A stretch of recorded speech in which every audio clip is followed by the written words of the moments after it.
uložio 50.000 evra u biznis. Evo čime se Veljko Ražnatović bavi nakon selidbe u Titel. Ne mogu da izbrojim koji je ovo naslov o njegovim biznisima ovog mjeseca. Ali i ovo mene isto zanima. Zašto neko misli da nekoga to zanima? Mislim, Veljkovi biznisi i to. Nije to tek tako. Plati da se o tome piše. I jednostavno ovi ljudi, ma ko pita ljude, šta objaviš, mogu da čitaju, mogu da preskoče, ali ako to preskoče nešto drugo im napišeš. I kad smo kod Ražnatovića vidim naslov i o njihovoj suparnici, u stvari ne znam kako to da nazovem. Krstila je i venčala Jelenu Karleušu. Ova poznata dama je divina kuma, ali više nisu u dobrim odnosima.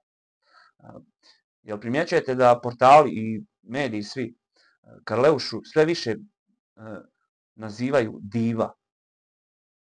Ranije nije bilo ovako. Ali Karleuša, na ovom portalu što ja vidim vijest, neka manekenka je krstila i venčala Jelenu Karleušu, ali više nisu u dobrim odnosima.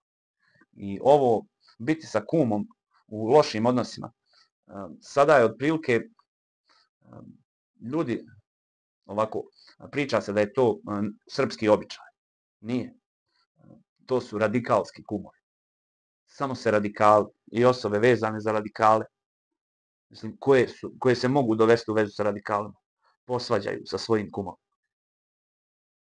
Ne svađaju se Srbi sa kumovima, već radikali. I ta manekenka je neka Ivana Kukrić. Ona je Karleuši bila i krštena kuma, a kumovala i na njenom vjenčanju sa Bojanom Karćem, koje znamo kako se završilo, ali ne znam da li znate šta je Bogoljub tada izjavljivao o Karleuši.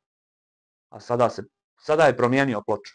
I imate kod mene video kako Bogoljub hvali Karleušu, kako je ona sve kontra od onog što je ranije govorio. I ne znam, ali ovo je najbitnije da zapamtite. Ovi kumovi što se posvađaju, ne zove se to srpsko kumstvo, već kumovi kad se posvađaju, to je radikalsko kumstvo.